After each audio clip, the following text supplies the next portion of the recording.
What if you were reincarnated into a magical world, but instead of becoming a hero or a villain, you just wanted to live alone in peace? No quests, no kingdoms, no drama, just quiet days, hot baths, and some magic practice? Well, that's exactly what Ryu wished for. But destiny had other plans. Ryu was an ordinary 15-year-old until one day he got hit by a truck, classic isekai style, and woke up in a strange, empty white void. There, he met a tall blonde man who introduced himself not as a god, but an angel. The angel explained that Ryu had died and was being given a chance to start over in a magical world. When asked how he wanted to live his new life, Ryu answered simply, slow and peaceful. The angel agreed and informed him that magic existed in the new world. 20% of people could use it, and that Ryu had a talent for water magic. He would be placed in a small house in the middle of a forest, stocked with food and protected by a magical barrier. No threats, no responsibilities, just the quiet life Ryu dreamed of. After waking up in the house, Ryu began testing his powers. He discovered that he could manipulate water with just imagination. No chance required. He explored his new home, finding frozen meat, a bath, and some beginner-level books on monsters and plants. However, when he tried to take a hot bath, he realized he could only summon room-temperature water. Fire was needed. After several failed attempts with sticks, he had a scientific epiphany, using a lens of ice to concentrate sunlight. It worked, and that night he enjoyed his first warm bath, proud of combining modern logic with magical ability. Over the next few days, Ryu trained his magic. Water balls were too weak, and his water jets lacked force. But he remembered the angel's words. Magic was imagination. So he kept practicing until he improved. Soon,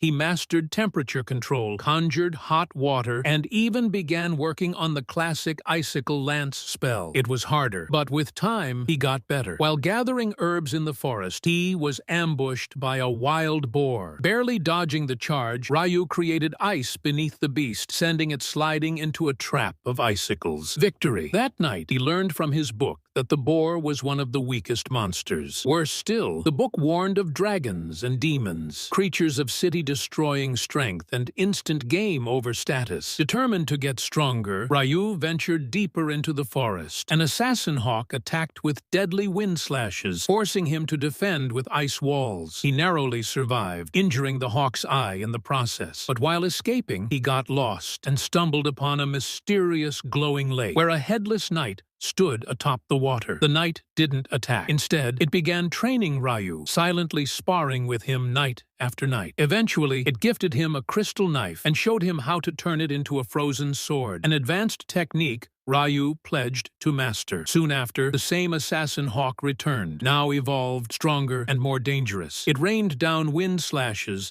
and even thunderbolts. Ryu held his ground with his new sword, dodged, deflected, and finally struck the creature down. As it lay dying, he thanked the hawk for helping him grow stronger. But the forest had one more surprise: a dragon. Ryu feared the worst, until the dragon, named Lewin, began speaking to him telepathically. The dragon wasn't angry. In fact, it praised Ryu's skill and revealed that his sword was a legendary relic. They talked all day before Lewin departed, promising to meet again. Unbeknownst to Ryu, the angel overseeing his reincarnation checked his status and realized something crucial had been missed. Ryu possessed a hidden trait called Eternal Youth, one of the rarest abilities ever seen, occurring only twice in 10,000 years. Weeks later, while craving seafood, Ryu found a shipwreck by the beach. Among the wreckage, he discovered a survivor, Abel, a warrior. Ryu brought him home, and the two bonded over dinner. Abel was shocked by Ryu's clothes, or lack thereof, and even more shocked by his magic skills. Abel explained that he was trying to return to the city and asked Ryu to help guide him. In return, he'd find him a place in society. Ryu agreed, but first went to the lake to bid farewell to the headless knight. In one final intense sparring match, Ryu gave it his all, and in return, the knight summoned a magic suit